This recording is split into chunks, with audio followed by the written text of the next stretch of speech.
What up YouTube, it's your boy Anime Specialist. So I disliked most of the episode, but what happened at the end of it was crazy, man. There's a lot to talk about, especially what happened at the end. We all know what happened in last week's episode. We saw Kuma, he's a slave right now of the Celestial Dragons. The Revolutionary Army are starting to attack. They're gonna start really soon. And Sabo was pretty mad about what was going on in last week's episode. We also saw Bonnie for the first time in a while. We don't really know what she wants, but I guess we'll know soon. But yeah, man, there's a lot to talk about, so let's get right to it, man. So like I said, most of the episode was trash because there was a lot of flashback. I think it was the most flashback that we've seen in a Reverie episode, I think, in my opinion. Maybe I'm wrong, but we saw the Straw Hats. It was pretty cool to see how happy Luffy was of his new bounty, and I just love Carrot. I love her so much, Hopefully we'll see more of the Straw Hats soon after the Reverie, because the Wano arc starts early July. Anyway, the Reverie finally started, and it was pretty cool to see all the representation from the 50 countries that are at the Reverie right now. The queens and kings. It was pretty cool to see, man. I don't know when we'll know what they're gonna discuss. Maybe Oda is gonna let us imagine what they were discussing for a while. Hopefully we'll know soon, because I know that the Revolutionary Army are gonna attack soon, so maybe we won't know what they're discussing for a while.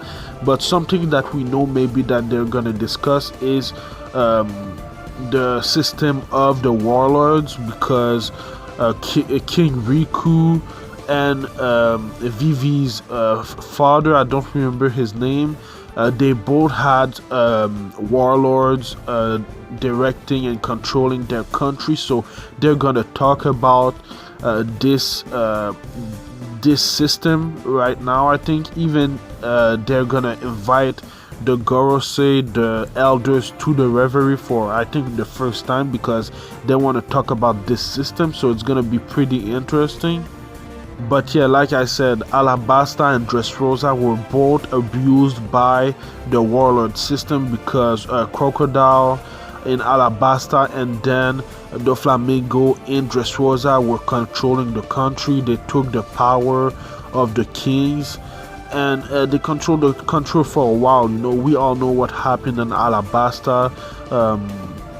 Crocodile was kind of controlling the weather, with his sand power.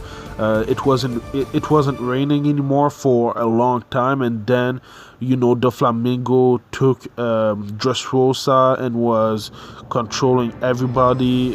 He was doing whatever they wanted, so they're surely gonna talk about the warlord, the warlord system. Even in last week's episode, I think King Riku, or the king in Alabasta, was going to talk with Fujitora, one of the admirals, because Fujitora also wants to destroy the warlord system. So they're all gonna talk in the room to the Gorosei, the elders, about that, and they're gonna abolish this system, I guess.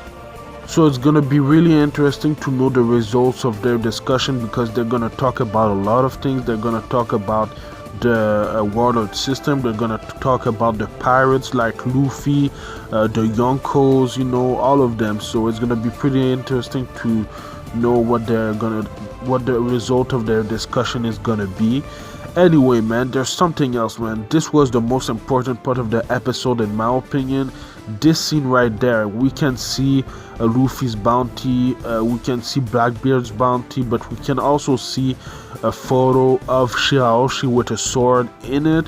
And I don't know why, but I think the guy that was doing that was called, I don't remember, my bad, but it seems like he's gonna be a really important character, because what we saw after that, where the throne, where the swords are, the Iron Throne, quote unquote, where every country's put a sword there to say that they're all equals and everything. There was someone that was sitting on the throne, you know. So it seems like there's a king of all, and the elders even take their orders from him, you know. So that's going to be really interesting. We only we didn't really see him.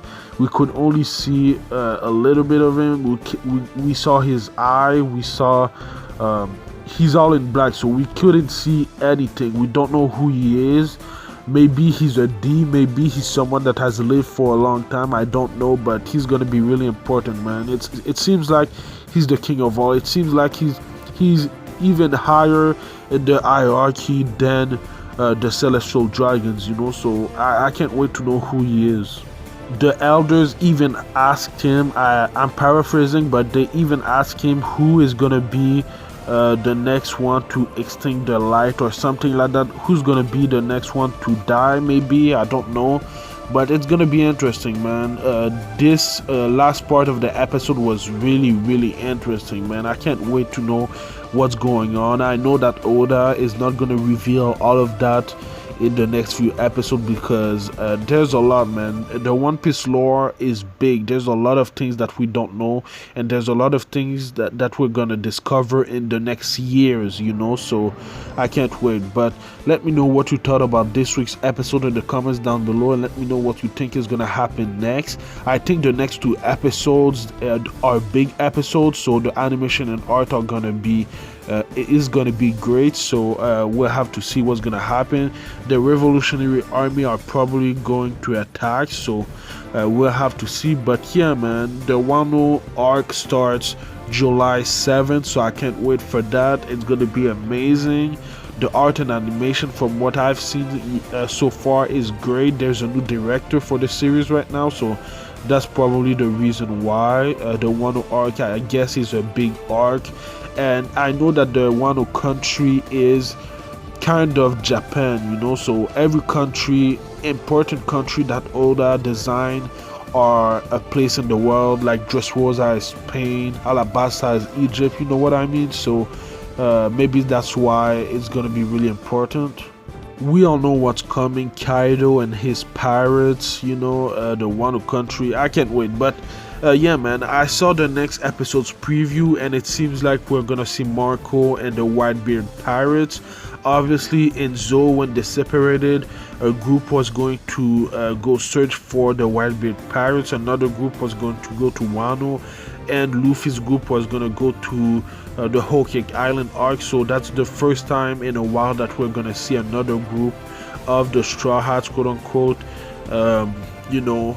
So it's gonna be interesting to see the Whitebeard pirates. We haven't seen them since their defeat in the Paramount War, so it's gonna be really cool to see the Straw Hats, the Whitebeard, and you know, the Minks teaming up together to go up against Kaido and Wano. That's gonna be crazy, man. I can't wait. But I do One Piece reviews every Saturday, so subscribe for that. And I do other anime related things like Black Clover reviews on Tuesdays, Kimetsu no Yaiba Demon Slayer reviews on Saturdays, like I said, One Piece reviews on Saturdays, and I also do Attack on Titan reviews on Sundays. There's a new anime coming to my channel early July. It's called Dr. Stone. I'm gonna review this anime weekly, so stay tuned for that. It looks amazing. The animation and art, I like it, and it's really intriguing, you know. So stay tuned for that. But yeah, man, follow me at Anime Specialist on Twitter and Instagram. I'm way more active on Twitter, so go follow me on there. But yeah, man, thank you for watching, and I'll see you in the next video. Anime Specialist out. Peace.